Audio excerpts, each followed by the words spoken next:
Nada. Então nós apresentamos todas elas, né, de várias fundações e autarquias. Até o último minuto a gente estava apresentando emendas de várias categorias, de vários setores, para tentar pelo menos amenizar. Lógico que a nossa luta vai ser para a retirada desse projeto da LESP, né? Mas caso a gente não consiga, nós vamos batalhar nas emendas para desidratar o projeto. É o que é possível fazer, né? As pessoas já estão entrando aqui.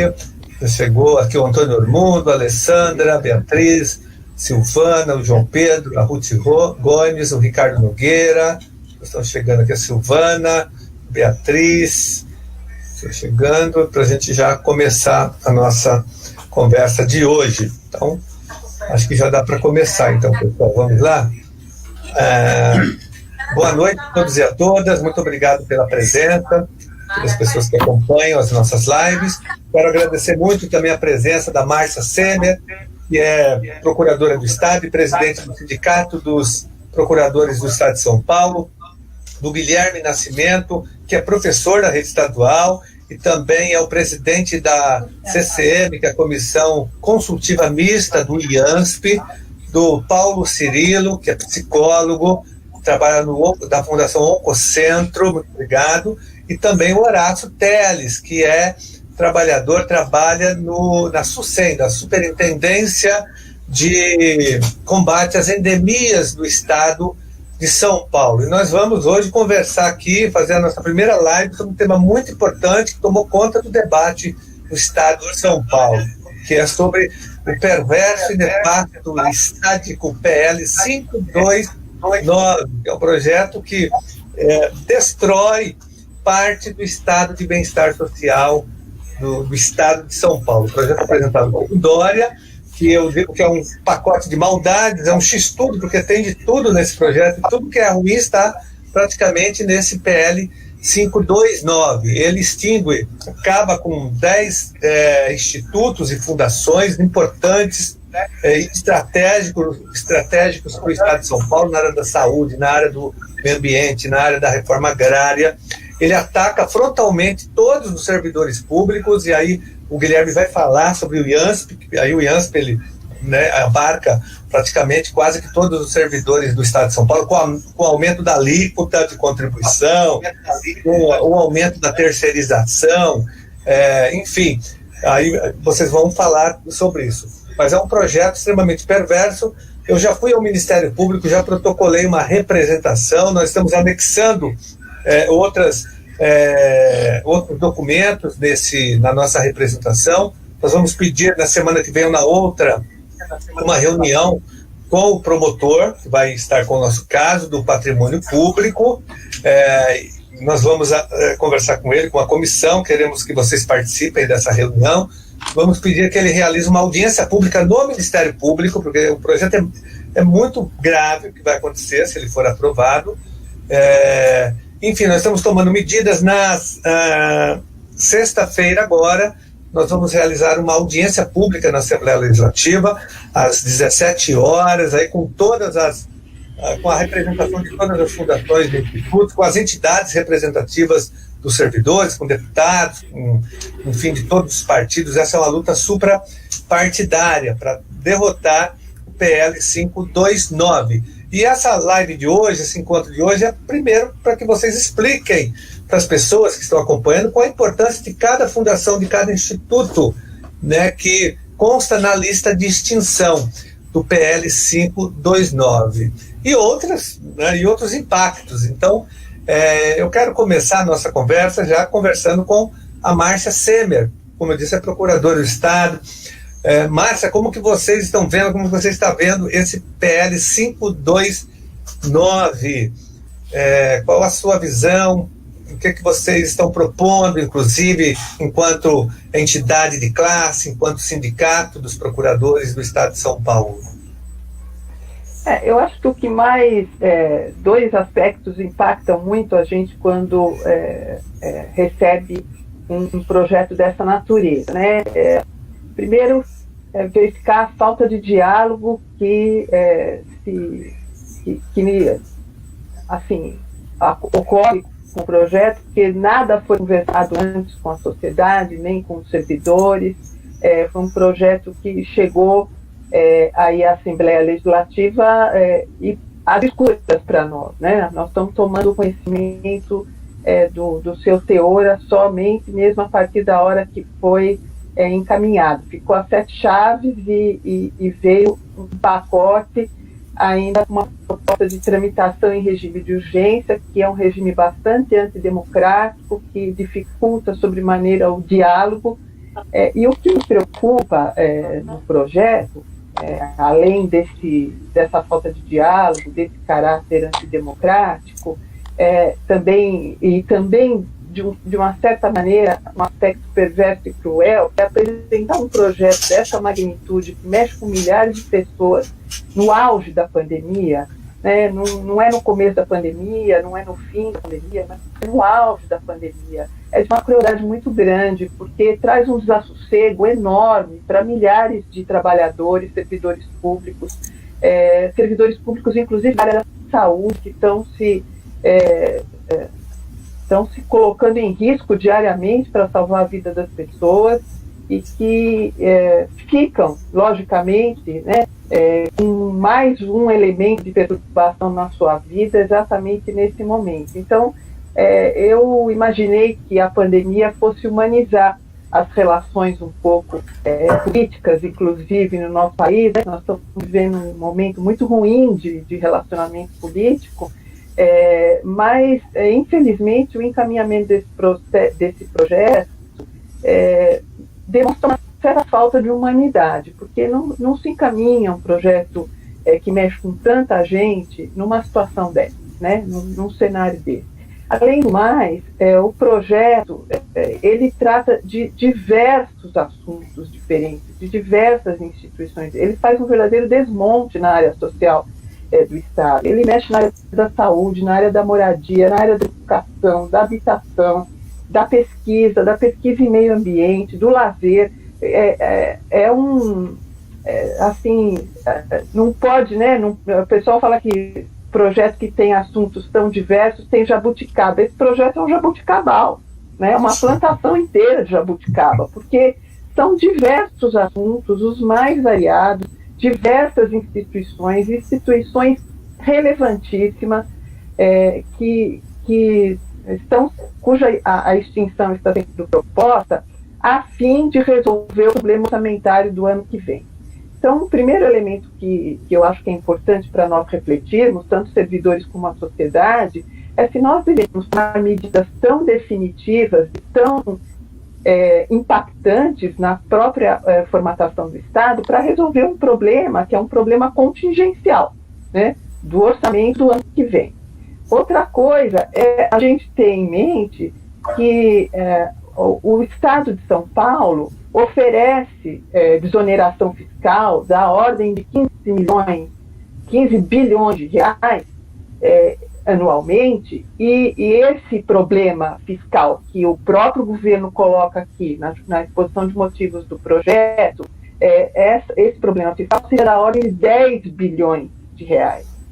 Então, evidentemente, eu não estou aqui propondo que se extermine com todas as exonerações fiscais, as exonerações que são também de natureza social, têm a sua importância. A gente compreende que o momento é complexo, mas em momentos complexos, tomar uma atitude de remodelar o Estado dessa forma tão definitiva e tão deletéria, mexendo principalmente com tantos segmentos de importância social, eu acho um equívoco. Acho que a proposição de emendas ela tem a finalidade de abrir o diálogo, essa nossa expectativa com relação a essas emendas. E eu queria dar 2 exemplos aqui de extinções que me parecem importantes. Não diz respeito à minha categoria especificamente, à Procuradoria do Estado ou aos advogados públicos, mas alguns advogados públicos podem, de fato, também ser impactados com isso. Diz respeito ao ITESP, que é o Instituto de Terras, que mexe com toda a questão fundiária do Estado, e que eu queria trazer aqui o meu testemunho de que assim que o projeto foi anunciado e que colegas procuradores que trabalham com essa matéria tomaram contato com isso, dezenas de manifestações de colegas falam da importância do ITESP, da excelência do trabalho desse órgão, da importância social desse trabalho e do quanto esse trabalho permitiu ao Estado de São Paulo, por meio da atividade judicial da Procuradoria-Geral do Estado de São Paulo, economizar bilhões de reais. E também um testemunho no sentido de que este é um órgão insubstituível na sua excelência, porque é um órgão que tem muitos anos de experiência acumulada, de conhecimento, na regularização fundiária rural e urbana, na relação com as comunidades quilombolas, e que, portanto, colegas abalizados e advogados públicos que trabalham diretamente com o assunto foram taxativos no sentido de que seria uma perda irreparável para o Estado a extinção do ITESP. E um outro elemento que eu queria trazer para que a sociedade compreendesse um pouco é a proposta de extinção da FURP, que mexe com os remédios, né? A gente teve agora muito problema, por exemplo, para a compra de respirador, né? E, inclusive, o Trump atravessou os respiradores que o Dória comprou para vir para São Paulo e a gente ficou sem. Eu acho que a gente podia fazer um paralelo aí com a extinção da FURP, né? Porque nós tivemos que comprar equipamento de fora, porque nós não tínhamos produção aqui no Brasil, tá certo? A mesma coisa a gente pode falar dos remédios. Lógico que se o Estado de São Paulo tem dinheiro, ele pode ir até o laboratório e comprar. Mas e aqueles remédios, e a situação onde o laboratório por algum motivo não pode fornecer, ou nós dependemos de remédio do exterior. Enfim, eu acho que é um absurdo nós jogarmos fora uma fundação que responsabiliza pela produção de medicamentos, sabendo que nós temos uma população tão carente em medicamentos. Então, eu acho que é isso. Eu acho que a sociedade tem que entender que essas extinções vão impactar a vida das pessoas, é menos lazer, é menos saúde, ao fim da CDHU, por exemplo, é menos moradia, enfim.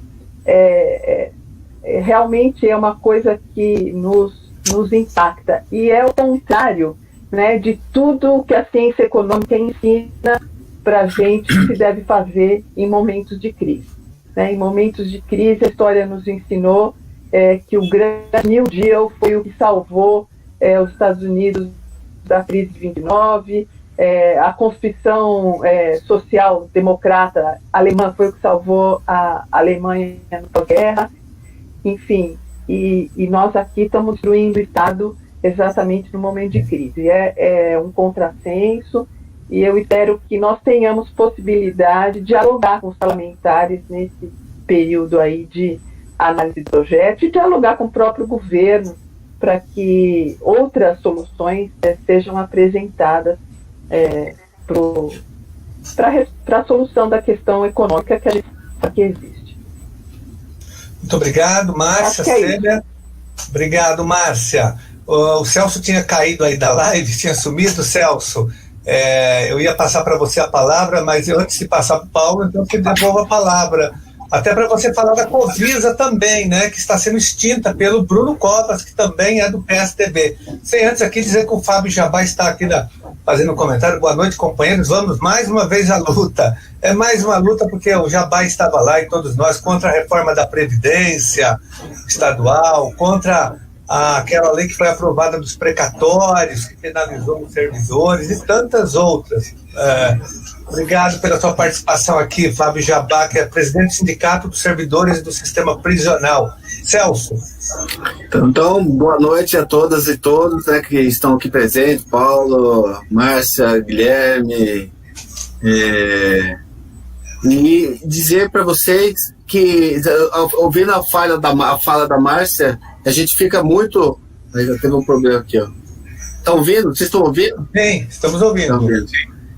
Ouvindo a fala da Márcia, a gente vê claramente, né, que há, uma verdade, um desvio de finalidade. O projeto que é apresentado, o 529, a gente chama aqui, nos projetos que são encaminhados para a Prefeitura de São Paulo, na Câmara Municipal aqui de São Paulo, quando o projeto tem diversos assuntos como esse, tem muitos assuntos, ele é um X-tudo, ele comporta muitos assuntos, é muito polêmico, né? Deveria ser, na verdade, um projeto para cada assunto desse, debatido, discutido com a sociedade, né? Mas o que faz o governo? O governo coloca no meio de uma crise sanitária gigantesca, né? Que é a pandemia da Covid-19, coloca um projeto que passa não só a boiada, mas passa a manada. É uma coisa absurda que está acontecendo, né? Acontece aí, né? O Carlos falou da SUSEM, né? Que acontece na SUSEM, Superintendente do Controle das Endemias, em plena pandemia, você extinguir um órgão desse, acabar com a estrutura de um órgão desse, é assim, uma política criminosa. E aqui em São Paulo está acontecendo algo semelhante. O prefeito, que é do mesmo partido, da mesma ideologia do Dória, o prefeito Bruno Covas, estão acabando aqui com a Covisa, destruindo a Covisa, descentralizando, uma falsa descentralização, que na verdade acaba, né, com um know-how que eles têm do combate da vigilância sanitária, o processo de fiscalização. Então, é um absurdo que nós tenhamos que estar discutindo nesse momento projetos dessa envergadura, né? O ministro Salles lá falou da boiada, mas aqui, tanto o governador Dória como o prefeito Bruno Covas, eles estão nessa mesma linha e se equiparam ao governo Bolsonaro, um governo que quer destruir o que já existe de muitos serviços públicos em meio da sociedade que já usufrui, né, de uma coisa muito boa. E eu cito algum exemplo. A gente fala a destruição, pegar os fundos da FAPESP, né, das universidades, um absurdo. Eles estão o projeto, do jeito que está colocado, ele pune um bom gestor, que conseguiu, né, que tem fundos, né, nas suas contas para a universidade, a pesquisa. Hoje eu ouvi uma professora, doutora da Universidade de São Paulo, Mariana Zatti, ela fala muito bem. Ela fala que a pesquisa, ela não é como a construção de uma casa, que você vai colocando um tijolo, outro tijolo, e um dia você para a construção, e aí depois você continua da onde você parou. A pesquisa, você perde tudo que você fez até ali, você perde. Então, é um crime o que estão fazendo com a FAPESP nessa conjuntura. Aí tem a privatização do zoológico, né, do Parque Zoológico, dos parques, né, do Vila Lobos, entre outros, né, do Água Branca, Guarapiranga, um processo de privatização geral. E um dos pontos gravíssimos, né, que é o ponto que todos são graves, mas esse é gravíssimo, é a securitização dos créditos tributários, inscritos ou não em dívida ativa. O Estado de São Paulo vai dar para os bancos os créditos tributários, e eles farão a cobrança dos créditos tributários e usufruirão das multas de juros, que isso é um absurdo completo. A gestão estadual abrir mão dos créditos tributários, que é uma receita importantíssima para a execução de políticas públicas, né, no Estado de São Paulo. Então, são pontos que a gente não pode... O Ococentro, né, falar do Ococentro, que é um serviço de excelência para a população aqui. Tive a oportunidade de conhecer o Ococentro. Eles fazem um trabalho maravilhoso, né, de pesquisa, desenvolvimento de próteses e tudo. É um crime esse projeto de lei 529. Eu espero que haja uma grande mobilização. A gente vai fazer esse trabalho de uma grande mobilização para barrar na Assembleia Legislativa esse projeto, né, de alterar completamente do jeito que ele foi colocado. E não adianta falar que é só para esse exercício agora de 2019 e 2020 para conter esse déficit, porque muitas das ações aqui serão permanentes, né, com a venda de imóveis públicos. Então, nós não podemos admitir, não podemos concordar com esse projeto de lei, e é importante, então, ouvi-los, que vocês tenham a competência e a profundidade do assunto aqui para discutir. Então, importante esse encontro, Carlos. O Paulo, deixa eu ver, o Paulo deu a saída, mas voltou. Calma aí, Paulo. Cadê o Paulo? Paulo não está conseguindo voltar mais aqui, deu um problema, acho que ele está voltando. Deu um problema com o Paulo, ele está tentando entrar, então eu vou passar para o Horácio, que representa aqui, vai falar pela SUSEM, a Superintendência de Combate às Endemias do Estado de São Paulo. Por favor, Horácio. Bom, obrigado pelo convite, deputado Yanazzi. Boa noite aos colegas aí. Eu sou pesquisador da SUSEM desde 1983, pesquisador de carreira da SUSEM. Eu vou falar um pouco da SUSEM com o intuito de demonstrar como é que a história aconteceu para a criação da SUSEM, né? A SUSEM ela foi instituída por meio de um decreto-lei, o decreto-lei número 232, de 17 de abril de 1970. Com a marca da SUSEM, a Superintendência de Controle de Endemias, ela fez em abril agora 50 anos. E talvez seja um óbito muito precoce. E a história dela vem de início do século XIX, com o serviço de profilaxia do impaludismo, do combate à malária, depois o combate de Chagas. E a SUSEM, nesse ano de 1970, agregou esses programas, todos os programas de controle de combate à esquistossomose, e agregando todos esses programas, a SUSEM trabalhou inicialmente na organização do controle dessas grandes endemias que afetaram no passado milhares de paulistanos e brasileiros. E a partir da organização desses programas, a SUSEM começou a trabalhar no controle direto, prestando serviços, buscando casos junto à população para tratamento dessas doenças e desenvolvendo estudos e projetos de pesquisa que visavam, de uma certa maneira, reduzir, minimizar, primeiro, a capacidade de causar dano às pessoas quando adquirissem alguma dessas doenças, por exemplo, a malária. A pessoa, se não fizer um tratamento rápido, ela pode ir a óbito. Para controlar a transmissão da doença de Chagas, que é uma doença causada por um parasito, que se ele não for controlado, ele causa formas debilitantes, importantes na população, com perda de capacidade de trabalho, coisa terrível. As leishmanioses também são doenças que, na forma crônica, são incapacitantes.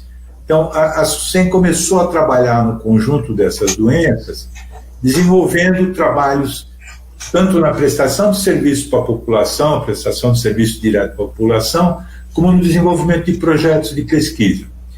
E a partir desse trabalho da SUSEM, ela conseguiu uma projeção nacional muito forte, foi a primeira instituição do Brasil a ter foco no trabalho de controle de endemias e projeção internacional. Nós temos pesquisadores hoje que se relacionam com a Organização Pan-Americana de Saúde, que tem estudos publicados internacionalmente reconhecidos.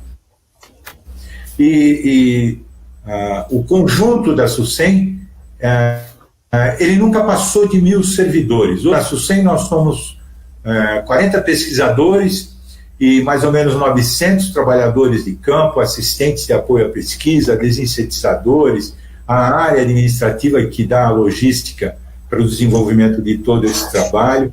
E a SUSEM, ao longo da sua história, ela tem alguns resultados que têm reflexo muito importante na qualidade de saúde da população.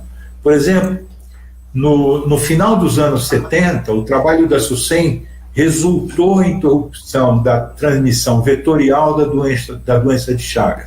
Essa doença, que foi descoberta em 1900 pelo Carlos Chagas, até hoje não tem um medicamento, ela não tem cura, não dá para você tratar. Mas o trabalho da SUSEM implicou na interrupção da transmissão pelos barbeiro, que é o inseto que transmite a doença para o ser humano, e reduziu muito o número de casos no estado de São Paulo a partir daí. Com a malária, a caminhada, a ocupação econômica do oeste do estado, a malária causou muitos óbitos, e a SUSEM trabalhou com a malária durante muitos anos e conseguiu controlar e evitar a perda de muita gente infectada com o parasita da malária. Recentemente nós tivemos um artista famoso que estava em quarentena aqui no litoral norte de São Paulo com suspeita de Covid, e ele foi procurar atendimento no SUS com essa suspeita de Covid, e 2 infectologistas desconfiaram que possivelmente seria um caso de malária, e indicaram um laboratório de malária da SUSEM, que fica aqui no HC, e depois de 10 dias de sofrimento, chegando lá no HC, essa artista recebeu o tratamento, foi diagnosticada, era malária, não era Covid, e hoje está bem, recuperada, continua a sua quarentena. E só para citar um exemplo, de 2017 para cá, o entorno da cidade de São Paulo, a reserva aqui da Cantareira, essa reserva de Mata Atlântica grande, Mata Atlântica enorme aqui que nós temos, algumas áreas do entorno da mata começaram a aparecer casos de febre amarela.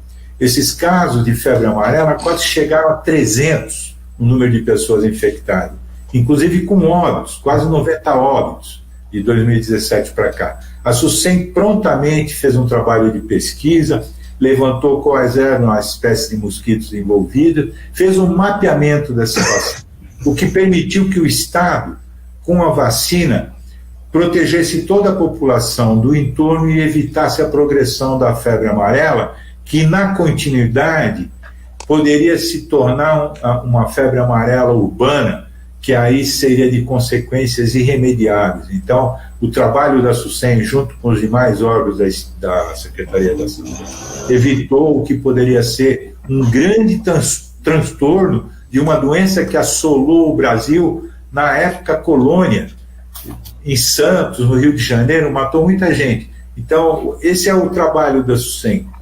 Fora isso, a SUSEM tem uma área de serviço que estuda a resistência a drogas e inseticidas e que permite a definição e a determinação dos produtos mais adequados para o controle de vetores. E nós tivemos conhecimento da extinção da SUSEM, da ideia da extinção da SUSEM, já em agosto do ano passado. Em agosto do ano passado, nós fomos informados pelo superintendente que lá está, que a SUSEM seria extinta. E nós trabalhamos durante todo esse tempo no convencimento, mostrando para o pessoal do que seria a SUSEM a partir de então. A motivação que foi dada pelo superintendente da SUSEM para a ideia do Estado acabar com essa instituição é que nós tínhamos uma relação custo-benefício que era baixa. A gente não tinha um resultado que justificasse o custo da SUSEM. Só para pontuar aqui, a SUSEM tem um orçamento anual que inclui pessoal e custeio de 85 milhões. Então, esse era o valor que o Estado gasta por ano para esse trabalho de prevenir as doenças na população. E, por mês, o custeio da máquina com folha de pagamento não chega a 5 milhões de reais. Uhum. Então é uma situação, mas foi dito isso. Nos foi dito, a gente contrapôs e tal, que não concordamos com isso, mas foi dito que o problema é que a SUSEM era uma instituição que tinha um custo que não valia a pena, porque outras instituições podiam fazer. O Estado de São Paulo não tem nenhuma outra instituição que trabalhe com isso. A SUSEM trabalha com identificação de vetores, tem outras áreas que trabalham com vetores, mas não na perspectiva que a SUSEM tem. A SUSEM identifica o vetor para desenvolver uma ação de controle. Tem na universidade, tem várias áreas de pesquisa que identificam vetores, mas elas não têm a prontidão que a resposta tem para ter uma ação de controle de vigilância. Então, não existe isso. E agora, quando apareceu esse famigerado projeto 529, nós ficamos sabendo, eu fiquei sabendo no dia que esse projeto foi encaminhado para a Assembleia Legislativa. Eu vi uma entrevista do vice-governador, numa conversa que ele teve com um representante do diretório do PSDB aqui de São Paulo, dizer que a SUSEM seria extinta porque ela não tinha nada a fazer com a Covid-19. O que é um absurdo completo. A SUSEM nunca pretendeu fazer nada com a Covid-19. A SUSEM trabalha com outras doenças. Na hora que a gente controlar a Covid-19, ou seja, pelo advento da vacina, pela chegada de medicamentos que permitam o tratamento desse mal incrível, ele será controlado. E as outras doenças, se a SUSEM for extinta, não terá quem controle.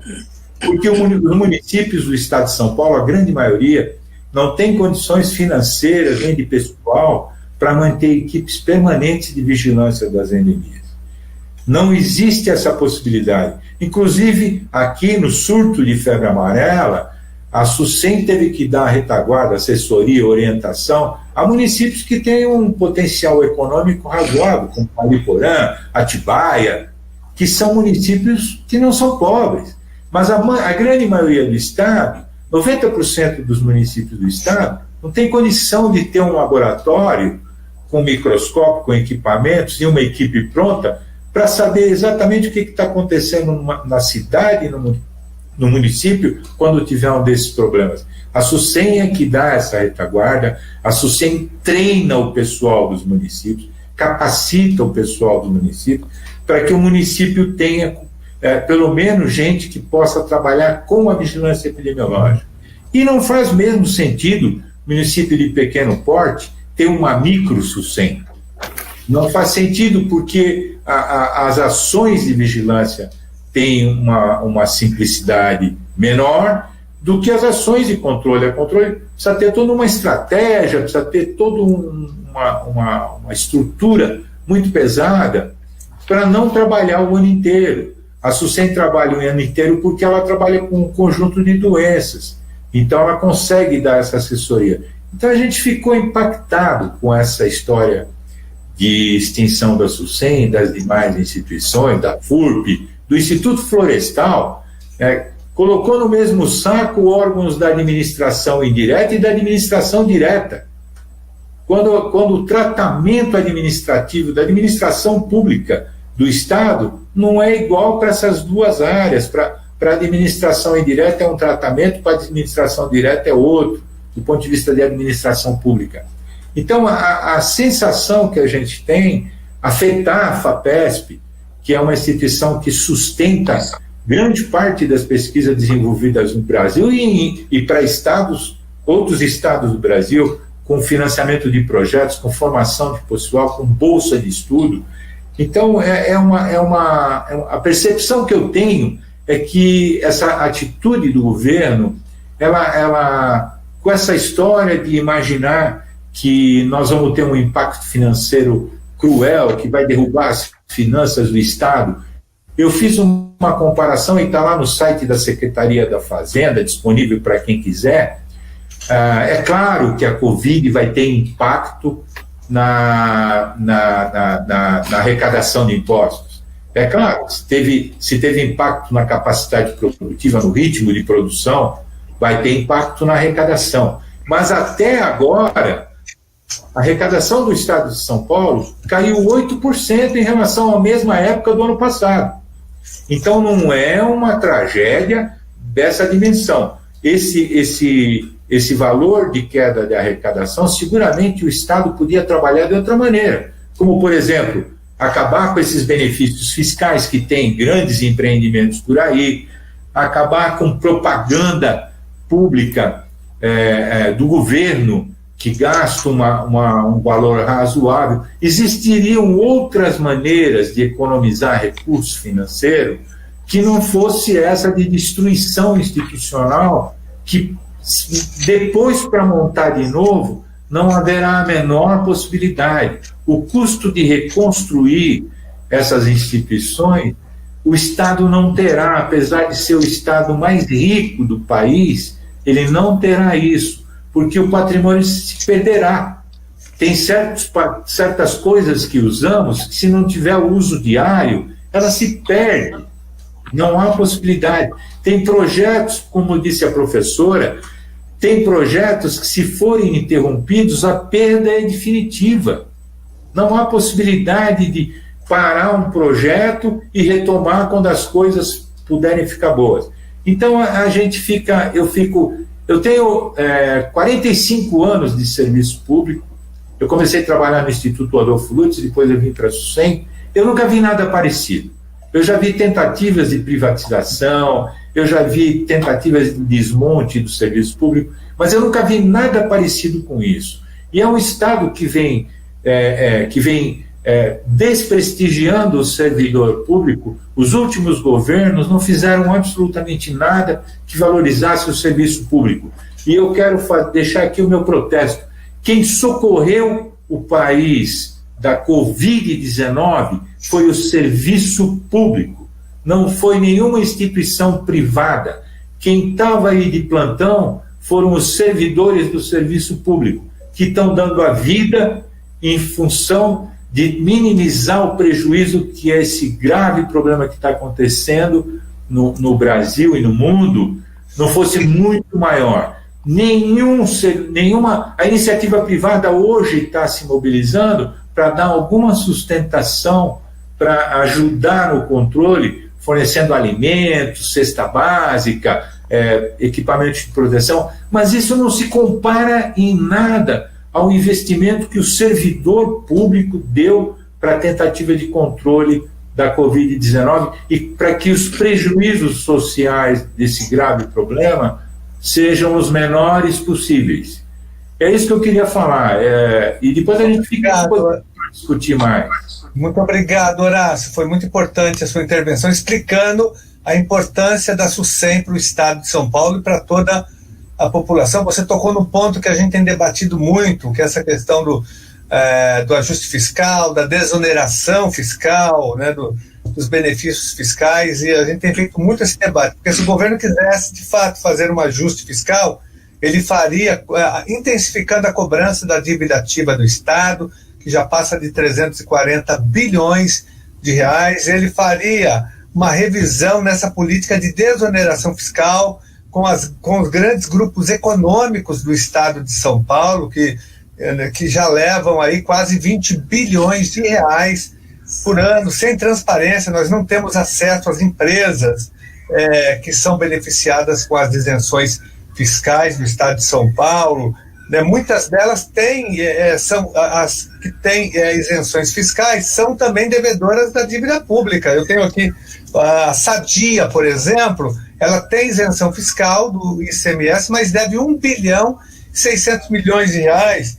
Tenho aqui a lista que nós pegamos recentemente, dando conta, a lista oficial dos grandes devedores do Estado de São Paulo. A TIM, por exemplo, deve, deixa eu colocar aqui para vocês, 2 bilhões e 600 milhões de reais.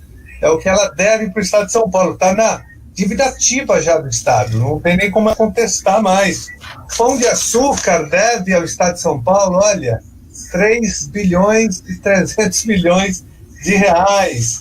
E assim vai, a Telefônica, olha, Vivo, 3 bilhões e 400 milhões de reais. A Sadia, que eu falei, essa tem isenção fiscal. Ela deve 1 bilhão e 600 milhões de reais. O ramo frigorífico tem isenção, as empresas aéreas têm isenção na compra do querosene, enfim, isso é muito grave. E ele fala que vai precisa economizar 10 bilhões de reais, como ele disse da Previdência, que era o mesmo valor. Se você somar aqui, só essas empresas que eu citei, daria mais de 10 bilhões de reais, né? Eu falo aqui de uma dívida superior a 340 bilhões. Não é ajuste fiscal, na verdade é um desmonte do Estado. Eu quero passar então a palavra para o Paulo agora. Paulo, dá para você falar sobre o microfone? Claro. Cirilo do Oncos. Boa noite a todos. Estão me ouvindo? Sim, pode falar. Então, boa noite a todos. Obrigado pela oportunidade. Eu não estou falando em nome da Função Cocente São Paulo, uma vez que eu não sou presidente nem pertenço à diretoria. Estou falando como funcionário. Só, Paulo, alguém desliga. Acho que você tem que tirar o som do computador, né, Celso? Ele está travando aí. Ele travou, acho que tem algum problema. Ou alguém está com o microfone aberto. Paulo, deu um problema lá no Paulo. Travou. Paulo, sai e entra de novo. Daí melhora. Tá tendo um som. Deve ser dele mesmo, né? Dele mesmo. Travou a dele lá. Paulo, eu acho que é melhor eu tirar ele. Ele tem que entrar de novo, Paulo. Não, não é o dele, é um dos nossos aqui. Tá aberto, olha, porque eu tirei o Paulo. Paulo, aí ele voltou, calma aí. Só mais um minuto, Paulo voltando. Para ele continuar. Daí eu passo pro Guilherme. Só um minuto, ele está voltando aqui na nossa página. Pronto, voltou. Voltou? Voltou, mas não sai. Eu estava falando, não sou presidente, nem pertenço à diretoria, eu falo como funcionário há 40 anos da Fundação Oncocentro. E o que é a Fundação Oncocentro? Ela foi fundada... Opa, tá com problema. Agora ele sumiu, Paulo sumiu. Paulo voltou, calma aí. Mais uma vez. Isso porque eu elogiei o aplicativo hoje, hein? Vocês viram. Você está saindo de novo aqui, você tem que pôr o fone de ouvido. Paulo, voltou, Paulo, tá dando problema. Tenta. Voltou. Vamos tentar mais uma vez. Então tá. Tá ouvindo, Paulo? Ela foi fundada em 1970. Isso. Foi a Fundação Oncocentro de São Paulo, ela foi fundada em 1974. Naquela época ela se chamava Fundação Centro de Pesquisa de Oncologia, e ela é voltada para tudo aquilo que abrange a oncologia, ou seja, o câncer, em termos de detecção, tratamento, pesquisa, ensino e formação profissional voltada à oncologia no estado de São Paulo. É uma microfundação, ela tem atualmente 80 funcionários. O custo dela para o estado não chega a R$800 mil por mês, sendo que desses, praticamente metade é pago pelo SUS. Pago pelo SUS por quê? Porque a fundação ela realiza praticamente 300 mil exames mês em Papanicolau, exames de câncer, inclusive bastante sofisticados. Tanto o Celso como o Carlos Gianazzi conheceram a fundação, viram a qualidade dos equipamentos, o nível profissional dos funcionários que tem lá, dos pesquisadores, etc. Então, ela não só faz exames e recebe os exames pelo SUS, tá? Mas ela também atende pacientes do SUS, não só do estado de São Paulo, como do Brasil inteiro. Pacientes de câncer de cabeça e pescoço. Tá? Câncer de cabeça e pescoço é uma coisa extremamente delicada. São pacientes que perdem não só o aspecto estético, mas eles têm as suas funções de deglutição, mastigação, fonação, audição totalmente comprometidas. O seu relacionamento social é violentamente comprometido. E na divisão de reabilitação de câncer da Fundação Oncocentro de São Paulo, esses pacientes são atendidos gratuitamente, eles são atendidos diretamente, eles não precisam passar por nenhum procedimento, tá? É só agendar, telefonar, marcar por e-mail e são imediatamente atendidos. Isso pelo Brasil inteiro. 80 funcionários que custam R$800 mil mais aproximadamente por mês, sendo que desses, praticamente a metade é pago pelo SUS. Ou seja, o que fica para a Secretaria da Saúde arcar com o ônus da fundação? 0,05% do orçamento para a saúde. É nada, absolutamente nada, por tudo aquilo que a fundação faz. Ela não só atende pacientes com câncer, acho que o Carlos Gianazzi já teve oportunidade de gravar programas e apresentar pacientes nossos dando seus depoimentos, você entende? São depoimentos extremamente relevantes, que chamam a atenção marcam, porque a vida deles depende do tratamento que eles recebem. O câncer não é só detectar e tratar e curar, mas é dar vida ou dar condições a esse paciente poder viver socialmente. Vou dar exemplo. Nós atendemos crianças a partir de 2 meses de idade. Né? Eu mesmo acompanho uma paciente lá, ela chegou conosco com 6 meses de idade. Hoje ela é formada em Direito, casada, tem filhos, uma vida perfeitamente integrada à sociedade, produtiva. Tá? Essa paciente, hoje, talvez não tivesse condições de fazer isso se não tivesse recebido todo o atendimento, porque o paciente não é atendido só imediatamente, ele é acompanhado para o resto da vida. Tá? Então, não é um paciente que faz a prótese, faz a reabilitação, até logo passe bem e nunca mais. Não, esse paciente vai ser acompanhado para o resto da vida dele. Né? Então, a Fundação não faz só isso também, prepara técnicos, citotécnicos, são formadores de profissionais em oncologia. Para vocês terem uma ideia, o INCA, ele prepara profissionais como citotécnicos para todos os estados do Brasil. O único estado que ele não prepara é para o estado de São Paulo. Por quê? A Fundação Oncocentro forma esses profissionais, forma esses citotécnicos. Outra coisa,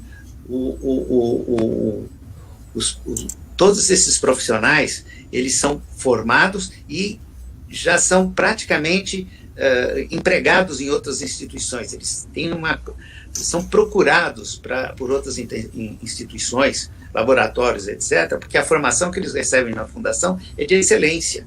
Né?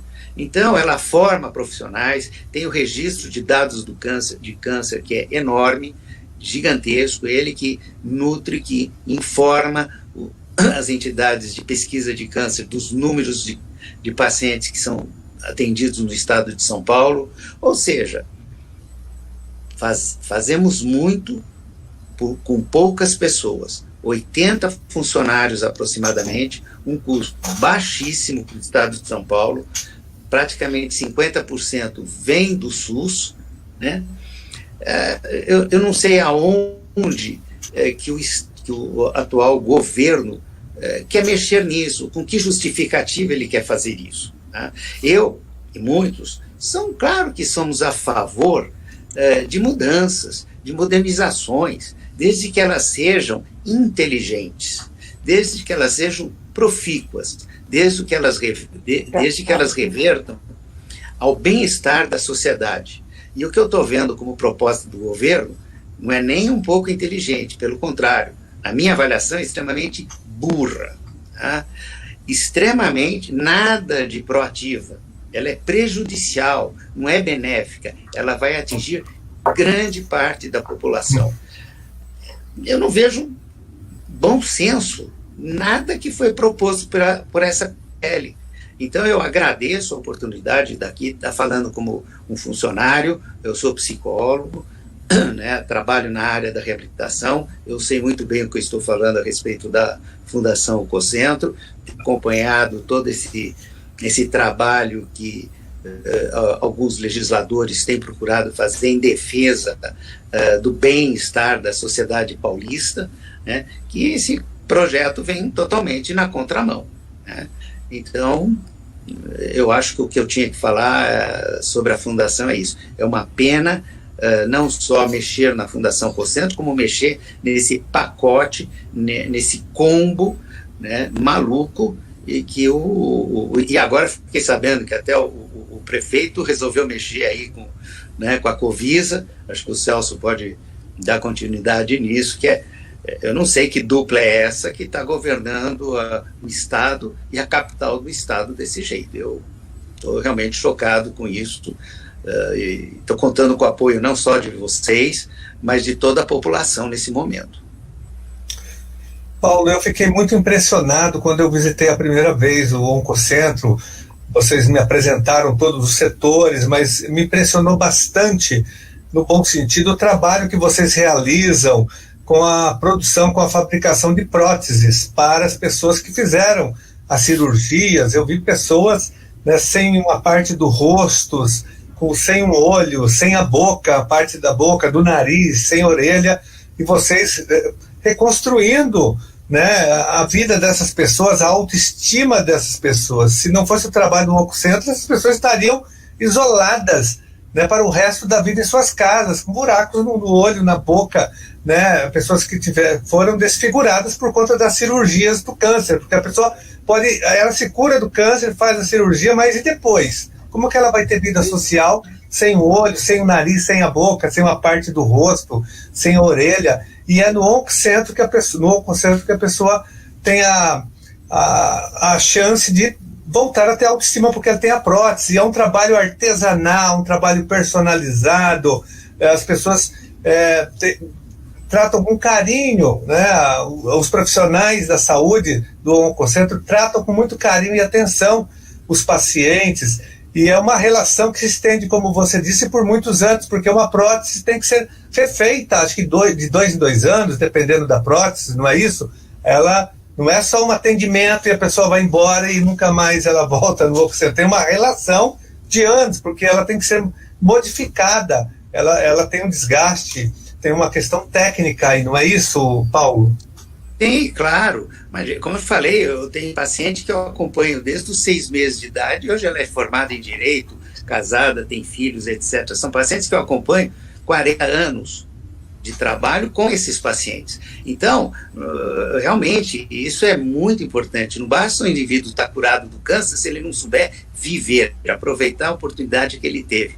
E isso nós fazemos. E você falou uma coisa muito interessante, né? O carinho que a gente dá para os pacientes é muito mais que o carinho. Só para você ter uma ideia, tem 5 anos que nós não recebemos reajuste. Não é aumento, não. Tá? É reajuste.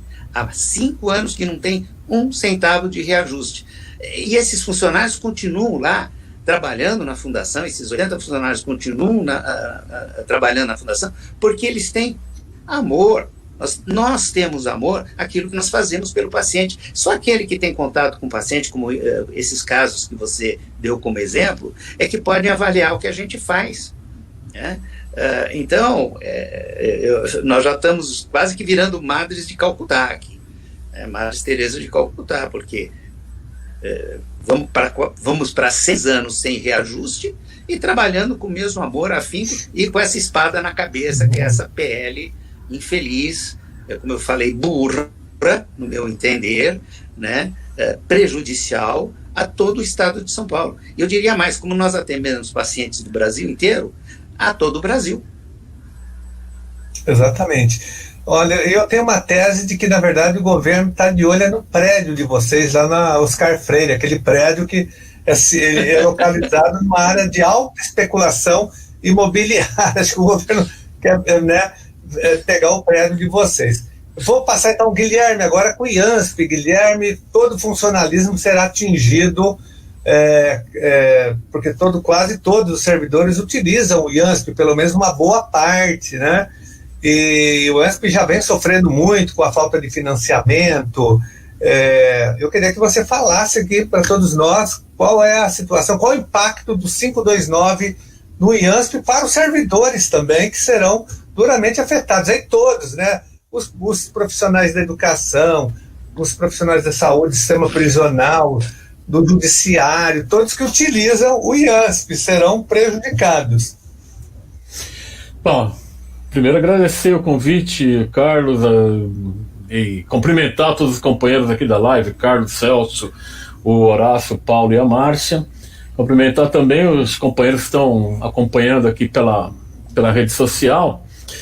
Bom, assim, eu acho que foi importante, extremamente importante a fala do Horácio, do Paulo, da Márcia, para quem está acompanhando a gente, quem não é do serviço público, entender a importância dessas fundações e das autarquias para a população do estado de São Paulo, né? Elas são extremamente importantes para a população paulista.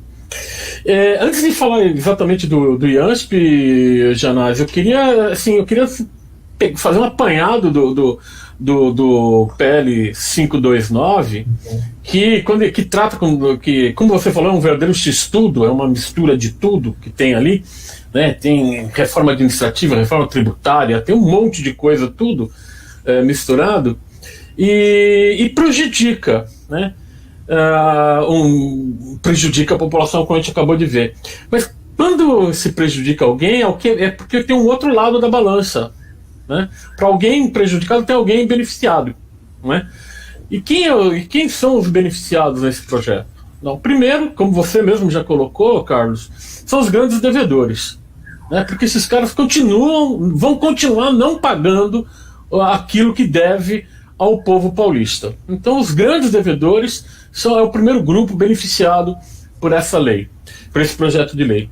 Segundo grupo beneficiado, como você também acabou de falar, lembrou aí do prédio da Oncocentro, são os especuladores imobiliários, estão de olho no patrimônio imobiliário do governo do Estado de São Paulo, para fazer especulação. Na reunião que nós tivemos ontem, o companheiro de TESP lembrou a questão das terras, a quantidade de terras que podem ser negociadas, né, na área rural. Então, assim, são os grandes especuladores imobiliários que também terão benefícios com esse desmonte.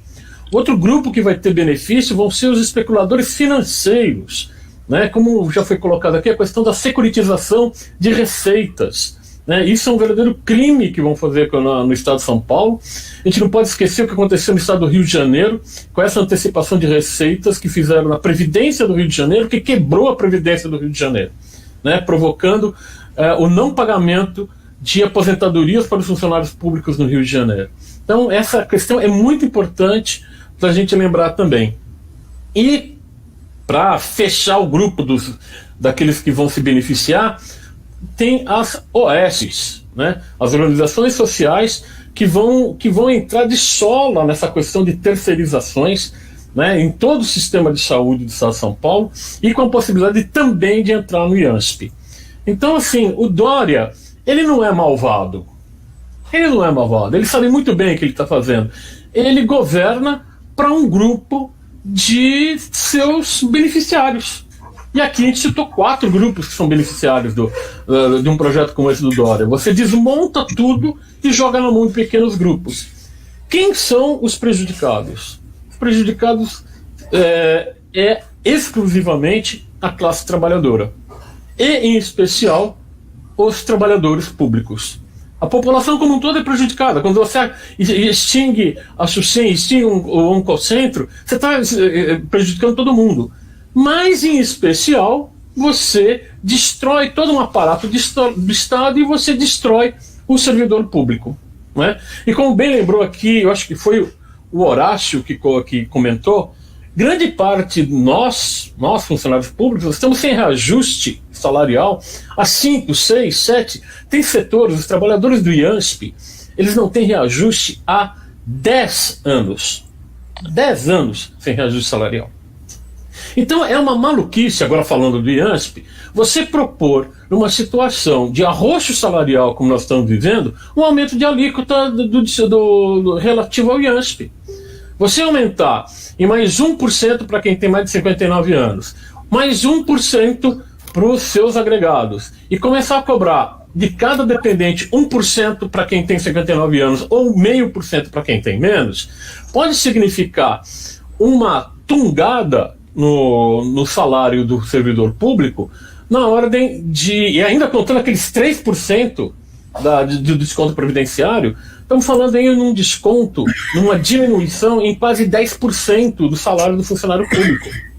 E aí eu pergunto para quem bolou essa lei, né, de colocar aumento de alíquota num período de arroxo salarial, de desemprego, de dificuldade econômica, se eles acham que realmente o funcionário público vai continuar contribuindo ao IANSP. Alguém acha que isso vai ser razoável? Eles acham que eles vão conseguir aumentar significativamente a receita, aumentando a alíquota de contribuição, e as pessoas vão continuar pagando? E eu tenho a impressão que não, uma parcela significativa do funcionalismo vai sair da contribuição do IANSP. Pode sair, pode passar isso na cabeça. É uma situação extremamente difícil. Então, essa lei, né, esse projeto, esse PL 529, ele é mal executado, mal planejado, mal executado. Ele não beneficia a população, ele beneficia pequenos grupos, né? Voltando à questão do funcionalismo, né, o que a gente leva ainda um susto ainda maior, e o Gianazzi conhece bem isso, nós temos o PL 52, né, Gianazzi, que está engavetado na Assembleia Legislativa desde 2018, que é um PL que trata da modernização do IANSP. É lógico que a gente quer que mudem as coisas dentro do IANSP. A legislação do IANSP é de 1973, 1970 a 73, período da ditadura militar, totalmente anacrônico. Mas ele precisa ser modernizado, né? Ele não pode ser modificado na base do canetaço, né? Nós queremos um conselho administrativo paritário, nós queremos participar da administração do IANSP, o dinheiro basicamente é nosso, né? Nós precisamos de um conselho fiscal.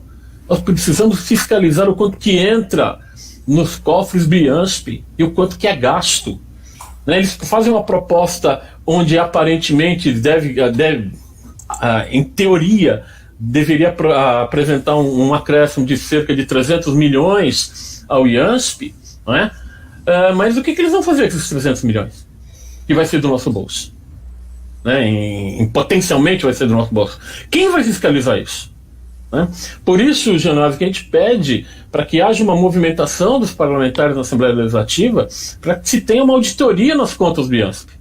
Precisa abrir essa caixa preta, a gente precisa saber o que está acontecendo lá dentro. Né?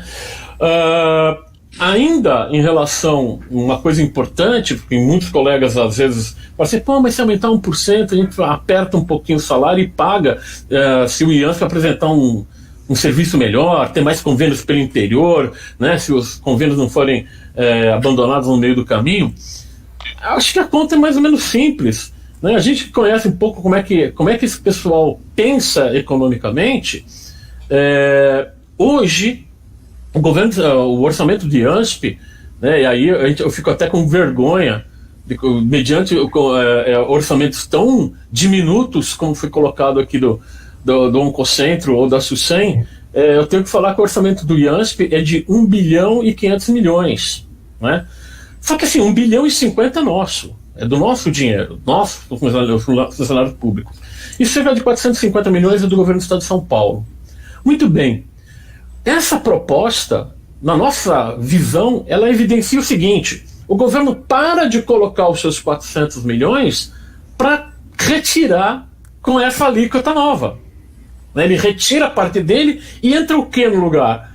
Essa contribuição nova da gente. Né? Então passa a ser praticamente que 100% do orçamento do IANSP nosso. E a gente não fiscaliza o dinheiro. E nós não administramos o IANSP. E nós não dizemos qual é a política de convênios no interior. Nós não definimos se nós queremos terceirizações dentro do Hospital Servidor Público ou não. Então é um projeto de lei, esse 529, que é muito ruim como um todo. É muito ruim para a população, é muito ruim para o funcionalismo público, é muito ruim para o IANSP. Não é? A gente entende que o projeto de lei 52, lá de 2008, deveria estar sendo discutido para que a gente pudesse colocar um IANSP moderno e que aí sim a gente poderia discutir lá na frente alterações nas alíquotas. Né? E um outro ponto, e para encerrar, né, para não me alongar aqui na minha intervenção, essa alíquota, né, colocando valores diferentes para quem tem mais de 59 anos e para quem tem menos de 59 anos, é um assinte. Ele quebra a questão da solidariedade, de ser um fundo solidário. Né? Ele entra na lógica de mercado.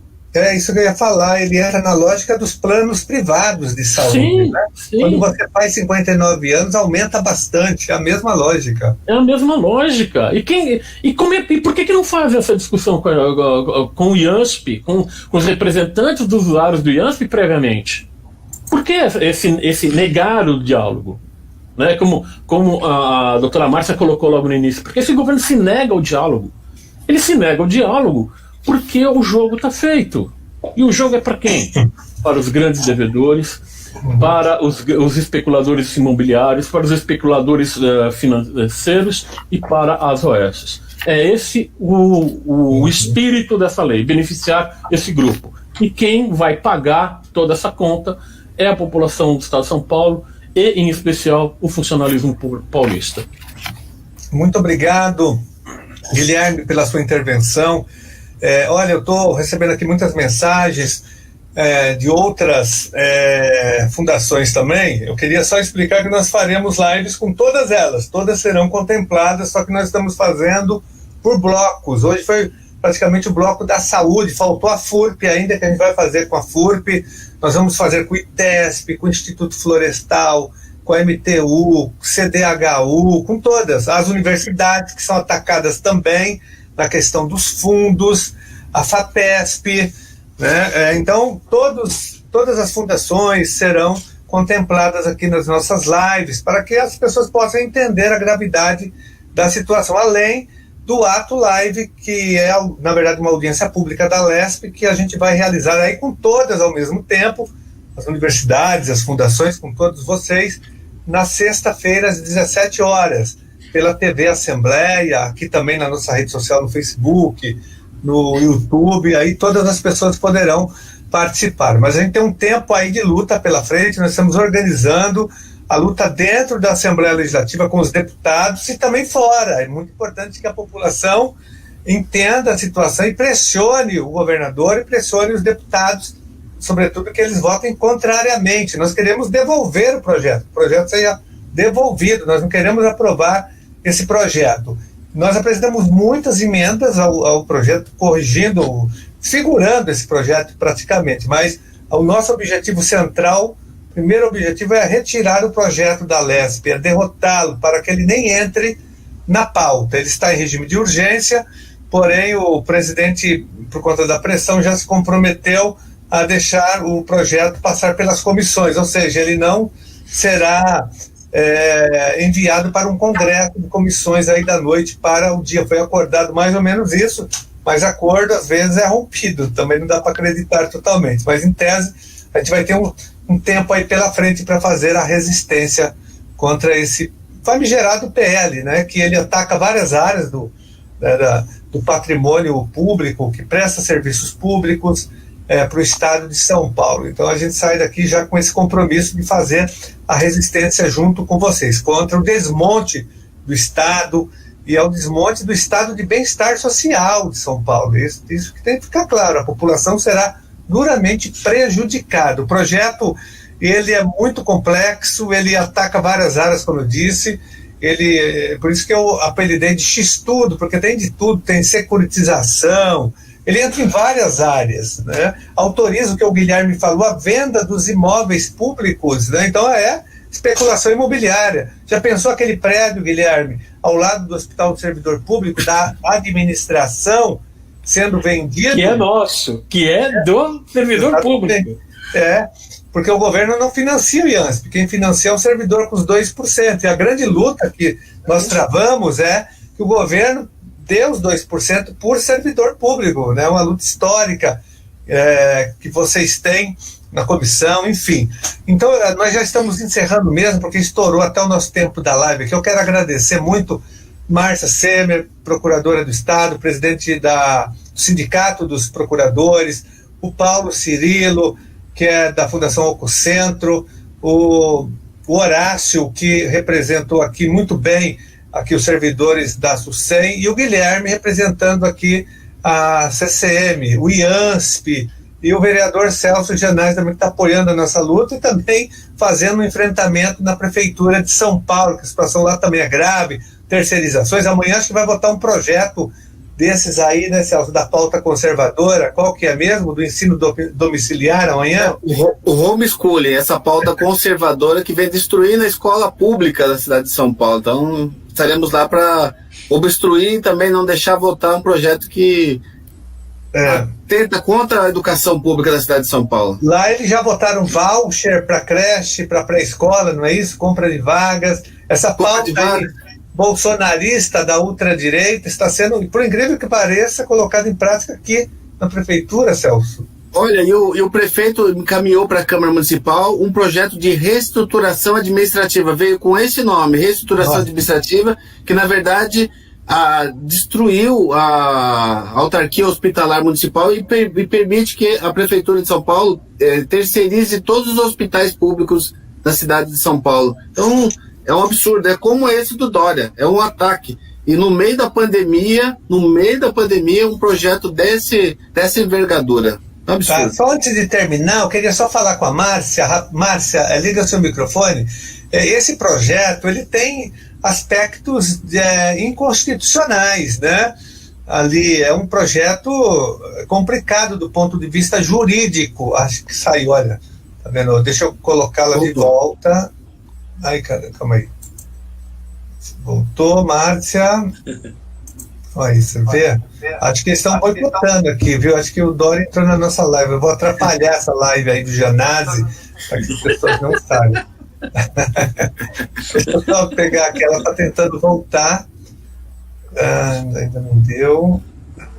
O que é engraçado também quando ela volta, Carlos, é que ele coloca os servidores públicos um contra os outros, né? Que coloca 5.600 servidores que com pouco interesse no trabalho, coisas que não existem, que contaminam os outros. Isso é uma coisa absurda, isso não existe. Exatamente. Tem aqui, inclusive, na justificativa do projeto, eu tenho lido bastante isso no plenário.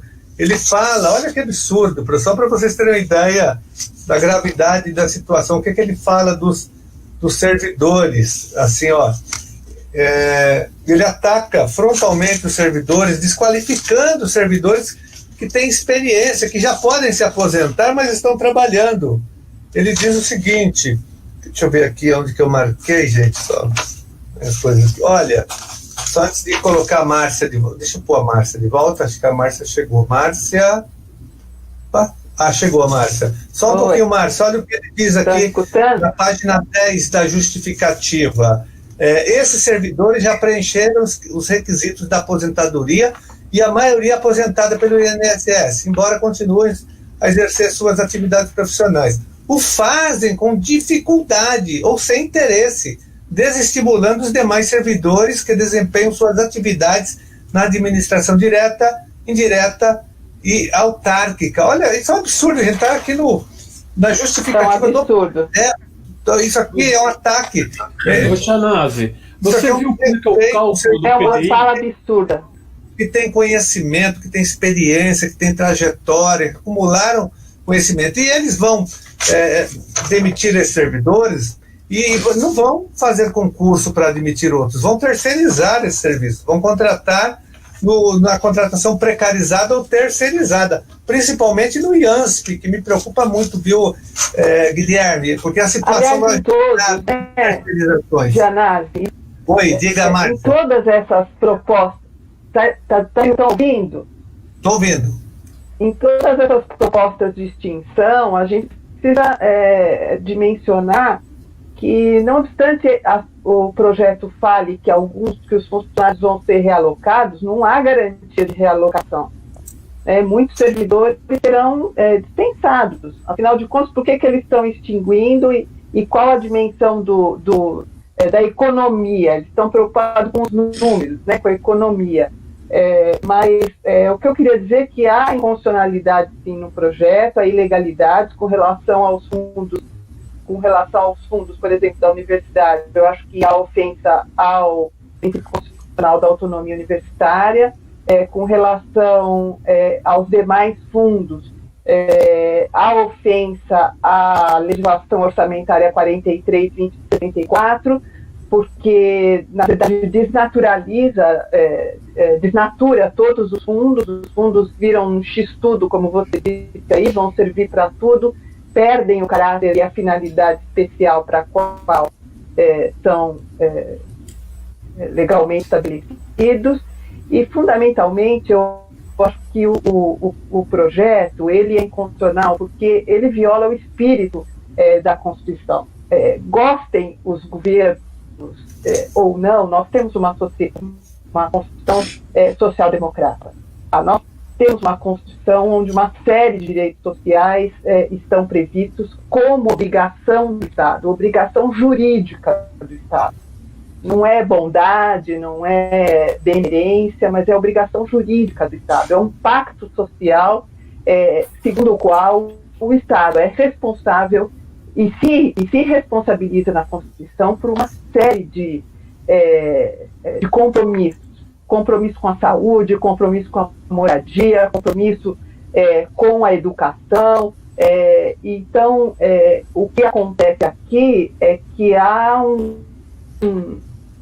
uma afronta a esse espírito constitucional de garantia de um estado de bem-estar. E eu acho que essa disputa em relação ao Estado... Opa!